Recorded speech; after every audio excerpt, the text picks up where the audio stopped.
Hola, bienvenidos. Mi nombre es José Manuel López García. Desastre total en la vacunación. Quédate hasta el final de este vídeo si quieres, porque todo lo que voy a decir es importante.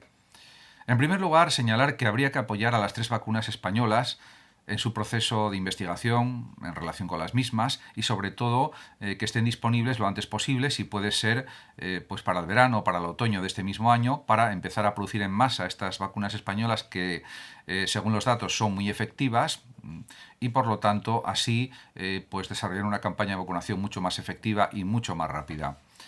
Cabe decir que hay un desastre total en la vacunación, como digo en el título, y hay muchos motivos para decirlo, muchas razones para afirmarlo.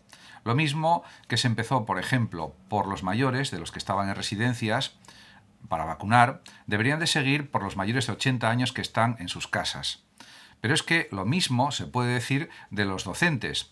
Deberían de empezar a vacunar primero a 1/3 de los profesores, pues con la vacuna de Pfizer o de Moderna, que tienen 55 años o más, y luego, posteriormente, vacunar a los demás o, si no, vacunar a todos simultáneamente. Lo que no es de recibo, ni es lógico, ni es coherente, es que, porque no haya suficientes vacunas de Pfizer y haya de AstraZeneca, pues los profesores mayores de 55 años tengan que esperar semanas o meses a ser vacunados con un riesgo mayor de poder contagiarse o de poder enfermar gravemente. Esto no es justo, ni es coherente, ni es racional. Y es por una falta de planificación o de organización. Así de claro. Tampoco nos podemos olvidar de las personas con cáncer y con cualquier otro tipo de patología que deberían ser la prioridad, antes que muchos otros que se están aprovechando de sus cargos y de sus enchufes para ponerse la vacuna antes de lo que les corresponde. Por otra parte, también hay que señalar que en numerosos centros sanitarios de España todavía el personal sanitario que está trabajando en los mismos no está vacunado totalmente. O sea, que hay personas sin vacunar en centros sanitarios, personal sanitario. Y eso es también realmente increíble a estas alturas en España. Sin olvidar tampoco la cantidad de personas con enfermedades crónicas, con diversas patologías, que también deben ir por delante de los más jóvenes por razones obvias, que no hace falta explicar, me parece. Cuando una vacuna como la de AstraZeneca no está aprobada suficientemente, no se debería administrar a los mayores de 55 años, aunque es verdad que el gobierno español está pendiente de una investigación en Estados Unidos. En este sentido, es verdad que las autoridades sanitarias españolas lo están haciendo bien y, en principio, no quieren poner esta vacuna a los mayores de 55 años. Pero por otra parte, es increíble la falta de coordinación y de planificación de la vacunación contra el coronavirus en España. Y podemos decir que es suficiente con pensar que en Israel, por ejemplo, ya han vacunado a un 70% de su población y empezaron prácticamente al mismo tiempo que en España a vacunar. ¿Por qué ha sucedido esto? Porque en Israel, como ha salido en los medios informativos, de una manera bastante insistente y continua, pues han planificado y programado de mejor manera y con más antelación y han comprado vacunas con más antelación que en España.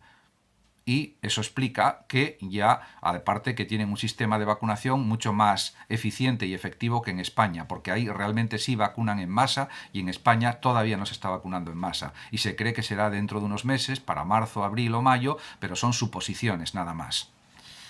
Y por otra parte, tampoco se puede dejar de hacer mención de que en las elecciones catalanas y en plena pandemia vayan a votar las personas que son positivas. Es verdad que van a ir a votar, me parece que en la última parte, diríamos, de las horas de votación, etcétera. Da igual.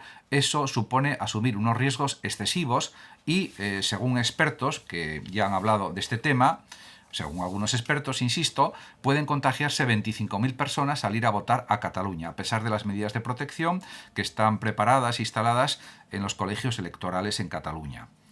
Por otra parte, hay que decir que el Reino Unido ya ha puesto 14 millones de dosis. En cambio, en España se han puesto las 2 dosis a 1 millón de personas, lo que supone un 2% de la población. Y hay que vacunar a un 70% de la población lo antes posible, como mucho en el verano o antes. Y no se están cumpliendo los plazos de ninguna manera. Y de la forma que se está haciendo la vacunación en España, yo creo que llegaremos al 2022 y todavía seguirán vacunando a personas, porque no habrán terminado. Sobran, por tanto, los comentarios.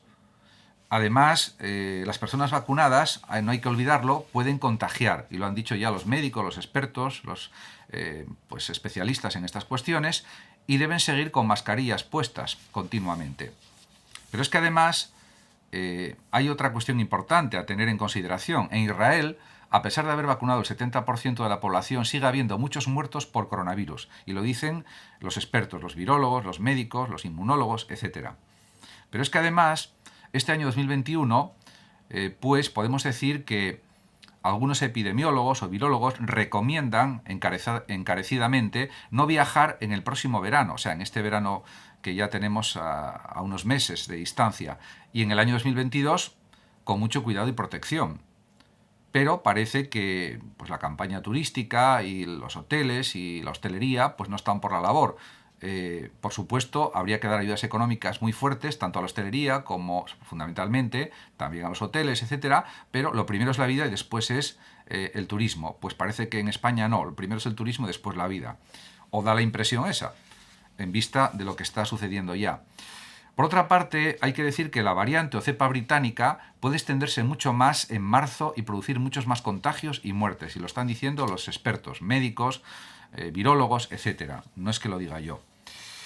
Por otra parte, también se ha sabido que la cepa sudafricana está matando mucho en Sudáfrica, y eso que en este país pues están acostumbrados a muchas situaciones diversas, complicadas, etcétera, y está comprobado que mata cada 22 casos a una persona, y eso si hacemos un cómputo de 40 días desde el 1 de enero.